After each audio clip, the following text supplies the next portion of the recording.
I'm certainly convinced that probably was their time scale, and they probably were there in the mid to late 90s, from my estimation, from what he said. Mm-hmm. So interesting. It's just, I just wanted to, as a call-in, I just wanted to give you some support in that, I also had my own personal experiences with someone who definitely would know. And, since then, I've tried to talk to him about other things that I've learned, and he completely is closed to having any conversation. And it's almost like he's ordered. He says things like the ST, I can't remember offhand the name, but remember the real famous picture of the tether cord with all the objects flying around it. He said in response to that it was somebody having fun. Well, we do got a break, Kevin, but we truly thank you for your phone call, and we thank you for tuning in tonight. We're going to be back for Hour 2 right after this with our very special guest, Laura Eisenhower. Stay with us.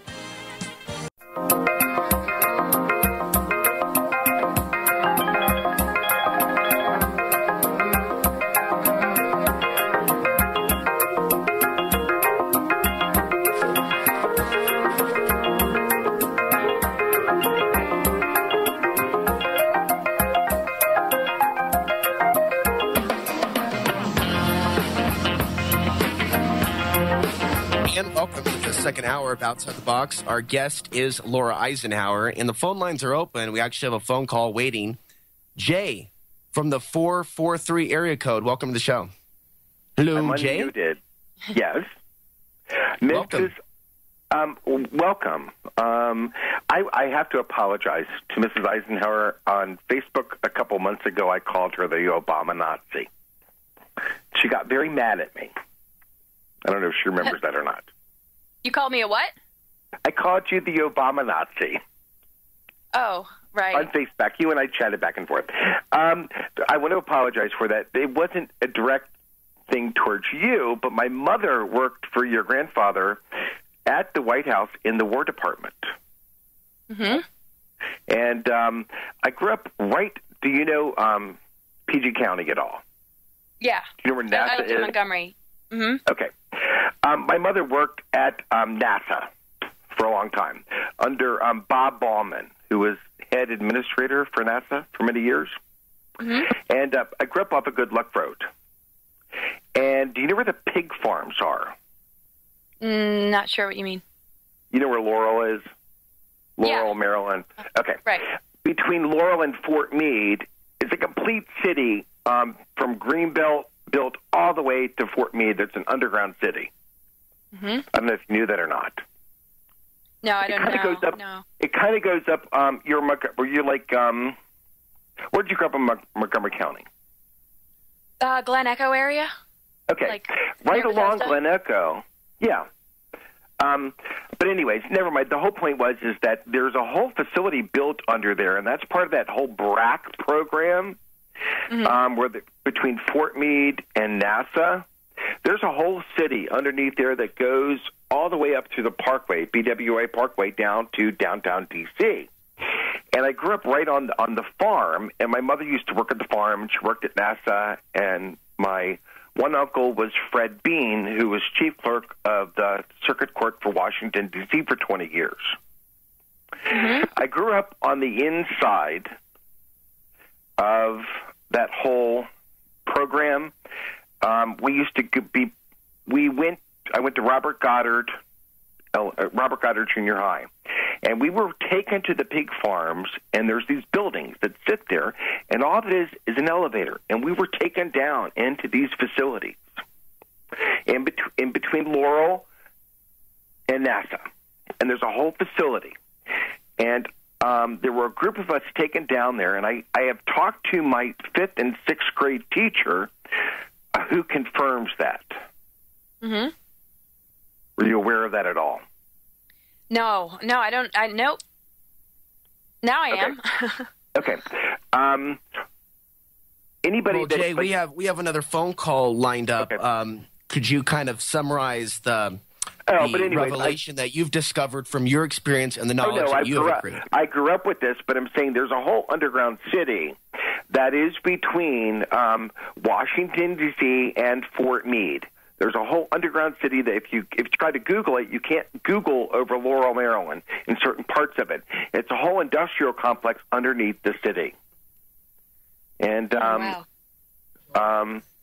that's that whole BRAC program is what it's about. So anyways, that was my whole point about it. Is as a kid, we were taken down there and into the experimental programs, and there was always the joke about the pig man and the goat man.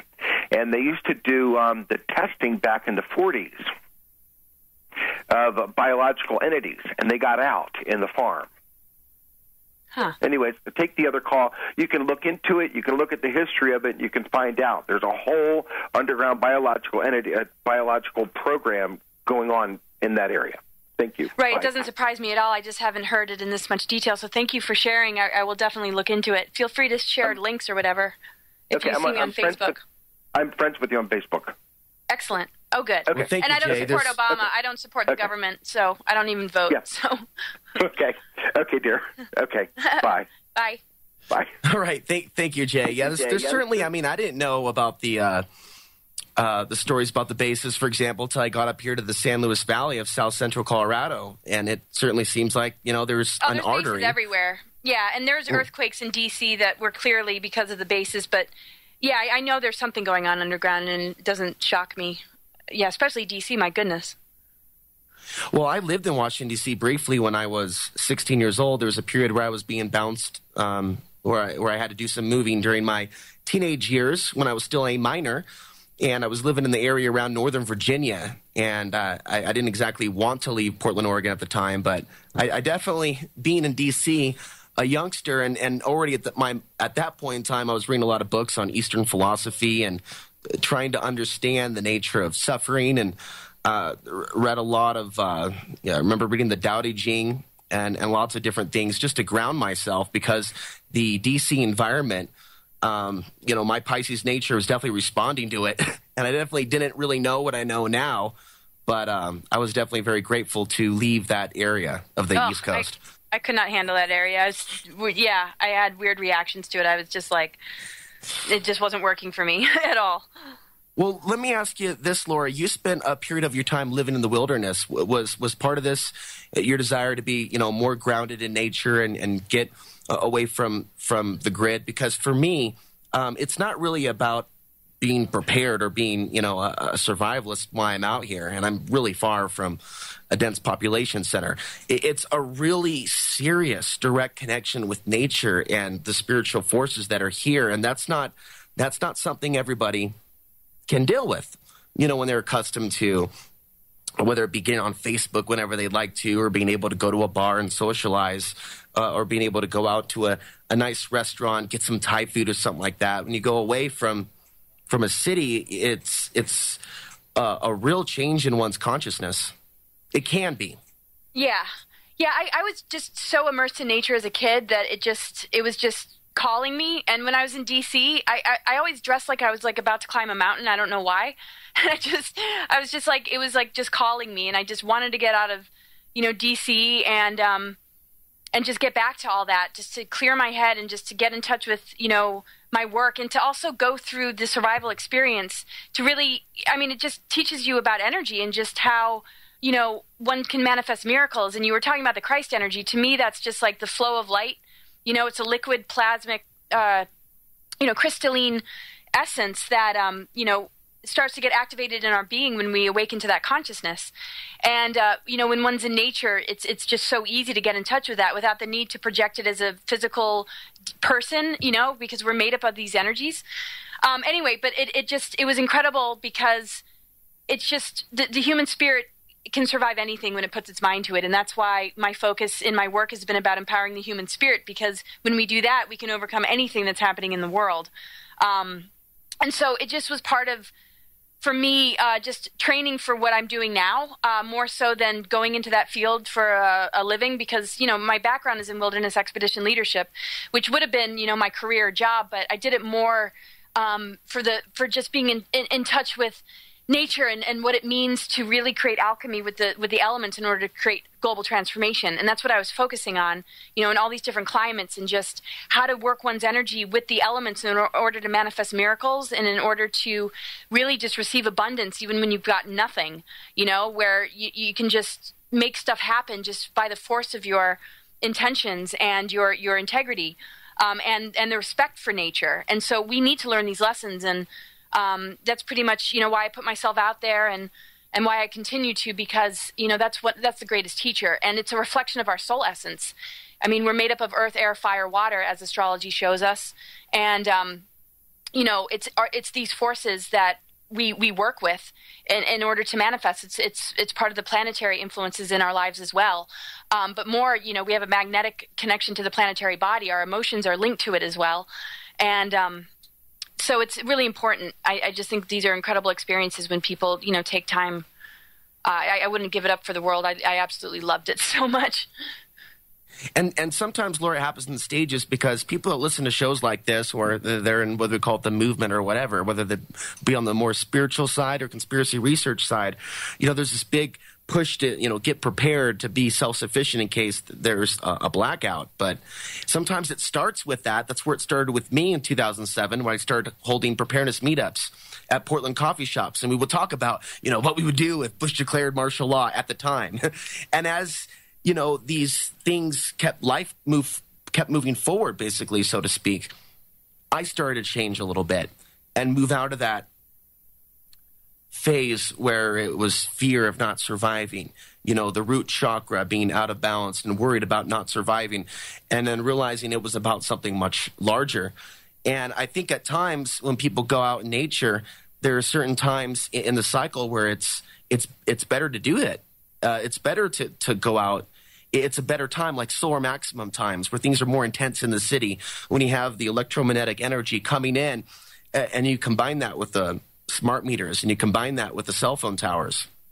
So sometimes it has nothing to do with preparedness, but just clearing out one space, which is something that you talk about, and it's something that I've been studying a lot more since I started researching this particular topic with the archons and the Gnostics.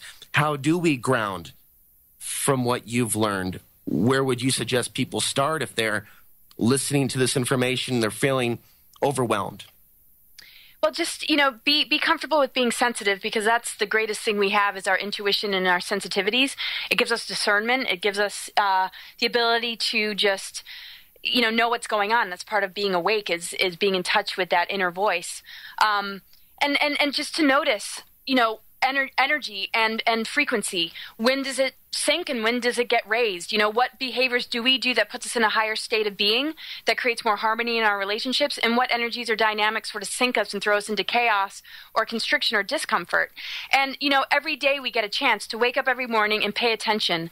And, in order to really ground, I would get out and, take breaks from being in cities and being around all these different electronics, and all this sort of mind control, and, this really cruddy food that, we're up against as far as GMOs and just, chemtrails and everything like that.